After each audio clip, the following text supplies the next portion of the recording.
Buenos días amigos y amigas de Libertad de Expresión. El padre que recientemente maltrató a su niña, a su hija menor de 11 años en el sector La 500 de la provincia de Nagua, que fue apresado luego de que se conociera en las redes sociales un video donde él aparecía sacando violentamente por la fuerza de su centro educativo, de su escuela, a esa niña, a la que se ha dicho a las autoridades que le rompió la blusa y la sacó arrastrada, haciéndole pasar mucha vergüenza, humillándola, ridiculizándola frente a todas sus compañeritas y compañeritos de aula. Ese padre que fue apresado y que ha dicho a las autoridades que será sometido a la justicia, que se le conocerá medida de coerción. Se ha dicho que es un cristiano que pertenece a una religión. De manera que no hay duda de que es uno de los tantos fanáticos. Es un fanático de la religión. Y el fanatismo es peligroso. El fanatismo es un riesgo de cualquier área que la gente sea fanática. De la pelota, de la política, de las religiones. Y en la política y las religiones que más fanáticos se ven. Ese hombre que entró a esa escuela, a la escuela de su niña, que no estaba recibiendo docencia en ese momento, ¿por qué se opone? Porque él considera que le hace daño a su religión que su niña estuviera practicando quizás algunos bailes, alguna caminata de asuntos relativos al Día de la Independencia Nacional, que era que ella participaba en una actividad, por eso digo que no estaba en docencia, sino practicando actividades sobre la Independencia Nacional Dominicana del 27 de febrero. Pero fue grabado y subido a las redes sociales y por eso se conoció y se hizo viral, porque ese padre maltrató a su niña delante de todo el mundo. Las autoridades han entendido que tanto él como la niña deben ser sometidos a un proceso de orientación, de terapia psicológica. No hay duda que ese hombre, que ese padre, tiene graves problemas emocionales y quizás psiquiátricos, que debe ser sometido a práctica psicológica o psiquiátrica. Que la niña, por el daño que le causó frente a sus compañeritas y compañeritos, debe ser también orientada psicológicamente. Esos son maltratos graves, producto de situaciones de un hombre así, de un fanatismo. Por eso sí es necesario que sea evaluado por un psicólogo o un psiquiatra, porque de lo contrario mañana podría ser peor. Porque él va a continuar posiblemente con su fanatismo, mañana podrá ser otra la suerte de esa niña, podría ser golpeada gravemente y hasta causarle la muerte, porque los fanáticos ponen en riesgo a quienes los rodean. El fanatismo, repito, es peligroso. De manera que quizás no le pongan una medida de coerción, no le editen una medida de coerción consistente en prisión preventiva, pero algún castigo deben darle para que tenga encarmiento, para que no repita acciones como esa contra su niña apenas de 11 años.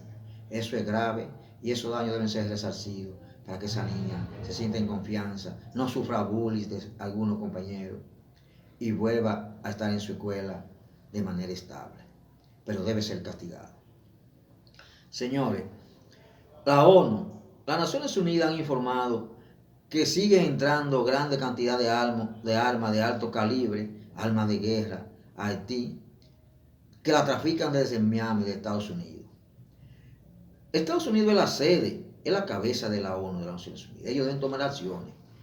Dice la ONU que esas armas entran al territorio haitiano, que indiscutiblemente van destinadas a la banda, a las pandillas delincuenciales, terroríficas, que siembran la intranquilidad y el crimen en Haití, que entran por tierra desde la República Dominicana y por mar o aire.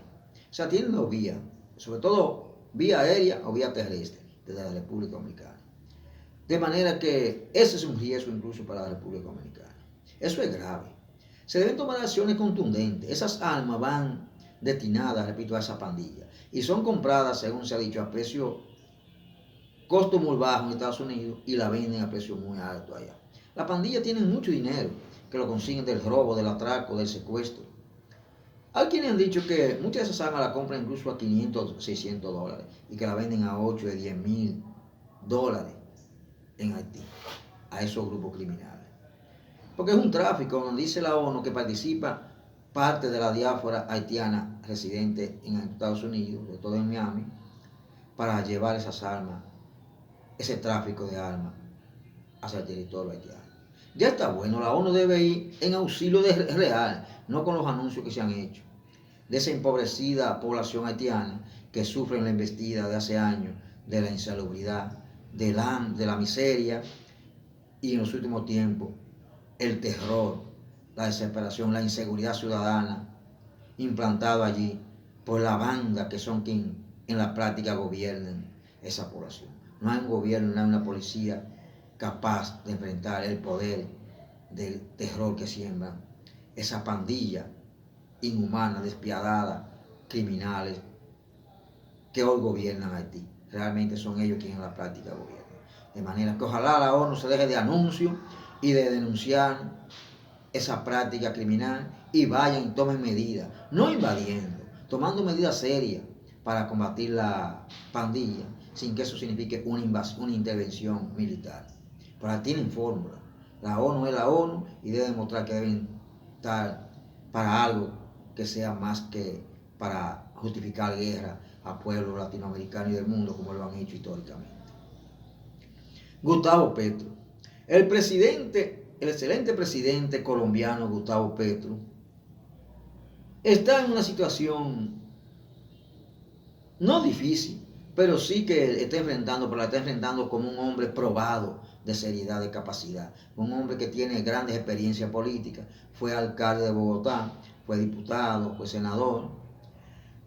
El hermano de Gustavo Petro y el hijo de Gustavo Petro están siendo señalados como que recibiendo dinero que durante la campaña electoral en la que resultó electo el presidente Gustavo Petro, su hermano y su hijo recibieron, se ha informado, mucho dinero efectivo del crimen organizado. Se ha dicho que del narcotráfico y banda organizada. Pero ha dicho, esa denuncia, ¿quién la hizo? Eso es lo que está extraño. ¿Por qué ella la hizo ahora? Esa denuncia la hizo la ex esposa del hijo de Gustavo Petro, que ya están divorciados. Ella señaló con toda la confianza que el esposo le confiaba, todo eso se lo confiaba el esposo a ella antes, todo lo que supuestamente hacía durante la campaña, y ella ahora lo reveló. Lo reveló todo, y luego de revelarlo a medios de comunicación, fue y se sentó durante horas con el presidente Gustavo Petro en el Palacio Nacional y le reveló todo lo que iba a ocurrir. Pero lo importante de un presidente bueno, no corrupto, que está combatiendo el crimen y la corrupción, dejado por los Uribe, por Uribe y su pandilla, es que entre la justicia y su hijo ha escogido la justicia. Ella ha dicho que no va a empañar nada y ha puesto eso en manos de la justicia, que investigue a su hermano y a su hijo, para que cualquier cosa se tome en carta en el asunto y la justicia sea quien lo juzgue, no el presidente. Ha dicho el presidente Gustavo Petro que su hijo no se va a hacer multimillonario como se hicieron los hijos familiares de Álvaro Uribe y otros presidentes delincuenciales, corruptos que tuvieron antes en Colombia. De manera que la situación no enloda ciertamente al presidente Gustavo Petro, al padre de ese joven señalado, porque él no está en ningún momento salpicado de eso. Si se prueba que la justicia estará investigando y eso está en manos de la Fiscalía Nacional Colombiana, si se prueba que realmente él ha dicho que no, que él nunca recibió un centavo que fuera de crimen, que fuera ilícito, y que podrá probar en la justicia, ha dicho ahora el hijo del presidente Petro. Pero si se le probara que realmente recibió dinero del crimen organizado, que además dijo su ex esposa que ese dinero nunca lo entregó para la campaña de su padre Gustavo Petro, sino que ese dinero él se lo quedó, que ese dinero lo usó para él, o sea que recibió mucho dinero para consumo propio, para su propio uso. De manera que, de ninguna manera, con la actitud, esa es la diferencia entre un presidente que combate el crimen y la corrupción, que va ahí para someter los corruptos y que no haya impunidad como está actuando Gustavo Petro hasta ahora. Y los presidentes corruptos que hemos tenido en Latinoamérica y sobre todo en la República Dominicana, cuando le decían a algunos presidentes que si su gobierno era corrupción, decía que le probaran. Pero que lo prueben lo que lo están diciendo. Mientras todo su alrededor estaba arropado, bañado de arriba abajo de corrupción, y ellos lo negaban sabiendo que era así. Un presidente como Gustavo Petro ha dicho que es la justicia la que debe determinar y ha escogido entre su hijo y la justicia a la justicia. Eso es ser un presidente de verdad. Eso es ser un presidente que está trabajando con honestidad, con honradez, apegado a la ley, apegado a la justicia.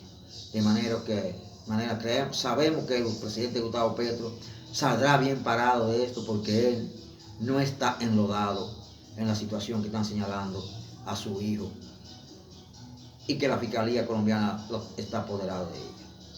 Pero habrá que esperar que sea la justicia que determine si realmente el hijo del presidente Petro recibió dinero del crimen organizado. Pero repito, el presidente Gustavo Petro, no hay duda que no saldrá, está bien parado, porque él no está salpicado de esa acusación que le hacen a su hijo.